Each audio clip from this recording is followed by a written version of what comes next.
In this first video, we're going to talk about the importance of image in poetry. Now, keep in mind, before we get started here, that poetry as a genre is extremely varied and complex, and that this overview is really just a simplification of a few of the major devices in poetry.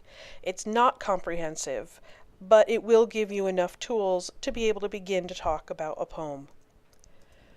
So let's talk about image. An image is anything that we perceive with our physical bodies, something we perceive with our five senses. An image is going to be concrete, solid, and physical.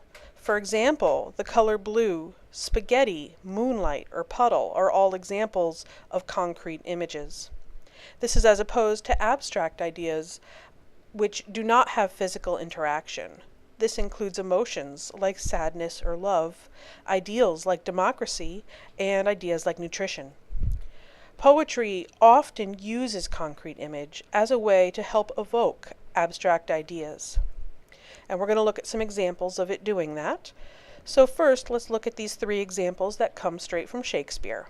First, in the dark blue, if we take this idea, we can't trust anyone here. This notion of trust is not something we can visualize. But Shakespeare writes instead, "Where we are, there's daggers in men's smiles."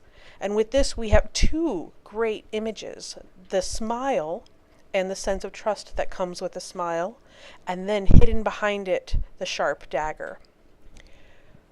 Or we have this next example, "I'm very worried." Now again, worry is an emotion, not something concrete. Shakespeare wrote instead, "Oh, full of scorpions is my mind, dear wife." And now with that image of the scorpion, we get the dangerous visual of the scorpion itself, and we also get that sense of pain from imagining being stung. And these two senses together help to evoke a sense of worry. Last, I change my mind a lot. Again, this notion of changeability, we cannot just visualize that. So Shakespeare wrote, "I am a feather for each wind that blows." And now we can imagine the feather blowing from direction to direction as a way of visualizing changeability.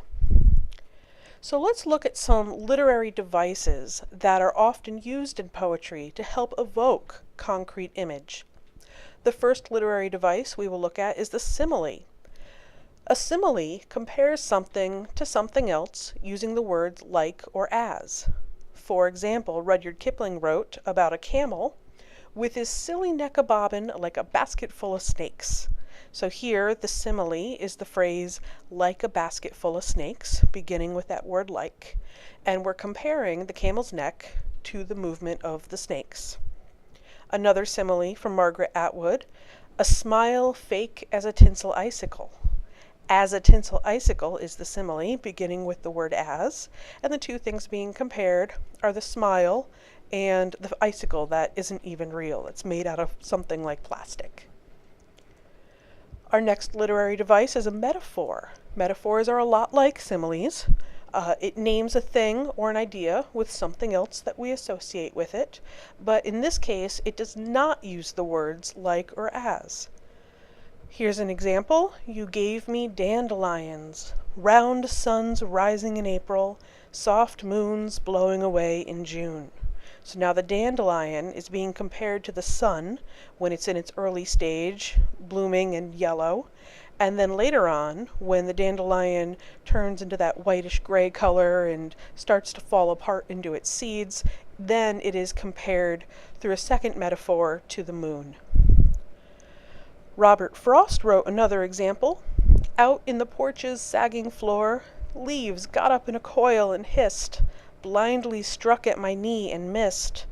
Now here we have more of an indirect metaphor because the dried leaves are being compared to a snake. A snake is not directly mentioned in the poem, but we understand that it is a metaphor of a snake by the movements of the leaves, the coil shape, the hissing, the striking.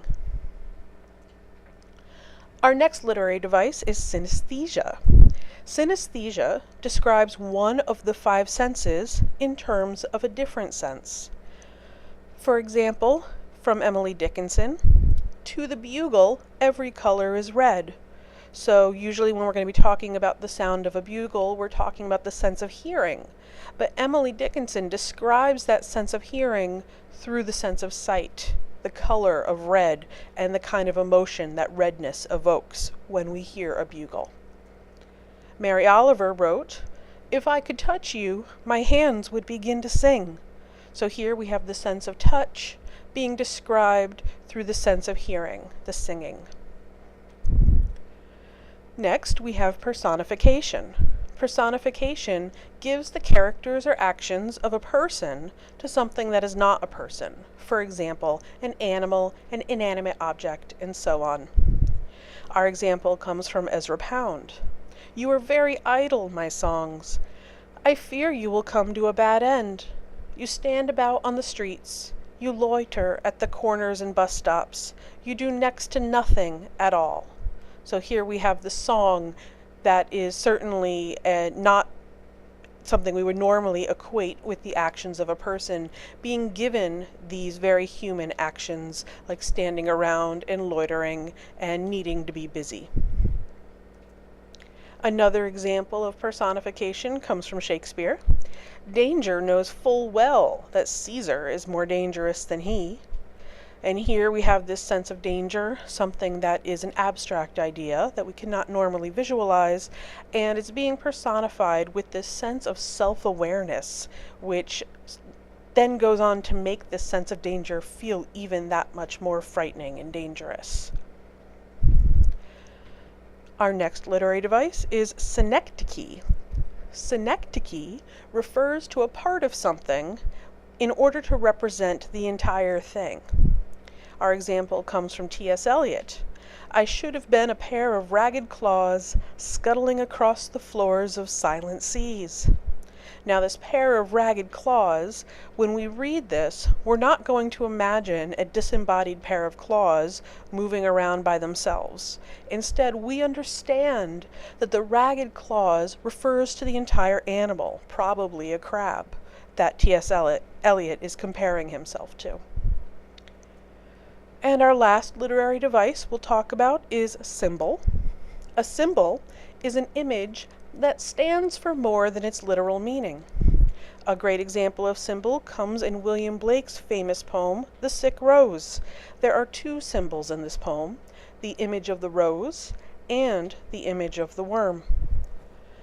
"O rose, thou art sick. The invisible worm that flies in the night in the howling storm has found out thy bed of crimson joy, and his dark secret love does thy life destroy."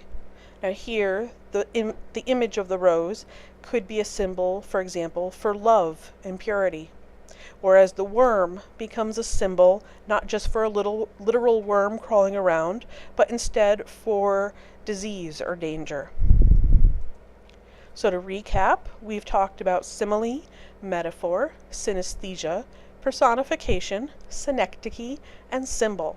And we've talked about the way that all of these literary devices help to present specific concrete images in poetry.